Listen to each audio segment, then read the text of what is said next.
Halo guys, assalamualaikum warahmatullahi wabarakatuh. Ini lagi di kamar ya.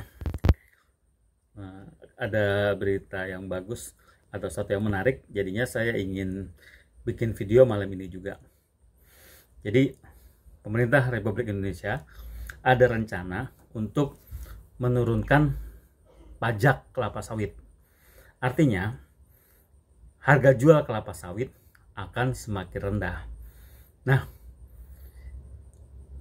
hal ini dilakukan pemerintah karena untuk mengeluarkan stok yang sebelumnya tertunda, guys. Karena kita tahu kan waktu itu ada penghentian ekspor kelapa sawit, jadi pemerintah menghentikan ekspor kelapa sawit. Nah, karena ada penghentian ekspor, ini membuat stok kelapa sawit di dalam negeri melimpah. Nah, akibat penurunan pajak kelapa sawit, harga kelapa sawit pun akan semakin rendah. Tapi di sisi lain, ini dampaknya sangat luar biasa, guys, bagi Malaysia selaku produsen kelapa sawit nomor 2 terbesar. Di saat kita berlimpah produk kelapa sawitnya, Malaysia saat ini sedang menghadapi problem selain produknya menurun, juga kekurangan tenaga kerja untuk memanen kelapa sawit dan mengolah kelapa sawit. Jadi dengan harga yang rendah, di Malaysia terjadi proses produksi yang rendah, juga kesulitan tenaga kerja.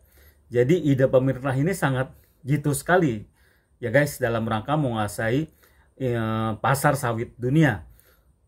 Sementara Malaysia sebagai rival kita itu tidak berdaya menghadapi sebuah kondisi terburuk di dalam industri sawit mereka.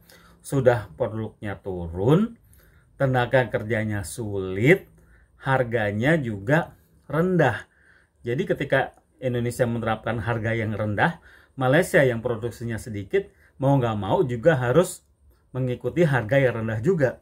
Sehingga akibatnya Malaysia ini ibaratnya sudah jatuh tertimpa tangga di dalam industri kelapa sawit. Padahal industri sawit Malaysia itu memberikan kontribusi yang besar terhadap produk domestik bruto mereka, bahkan sampai mencapai 5%. Tapi that's urusan mereka lah ya. Yang penting Indonesia bangkit dan menguasai pasar sawit dunia, sehingga nanti setelah sampai Agustus harga sawit mungkin bisa terkerek naik kembali. Sementara industri sawit Malaysia sebagai saingan kita sudah kolaps atau terkapar karena harganya sudah rendah, tidak ada tenaga kerja, tidak ada yang manen, jadi produksi juga makin merendah. Jadi saya pikir ini strategi yang jitu sekali. Saya sangat mendukung dengan apa yang dilakukan oleh Presiden Jokowi dalam rangka mengatur harga sawit dunia. Terlebih Indonesia adalah produsen terbesar sawit dunia. Jadi mari kita dukung upaya pemerintah dalam rangka menguasai atau menentukan harga sawit dunia. Karena saat ini sawit berperan di dalam dua hal, yaitu sebagai food security dan energi security.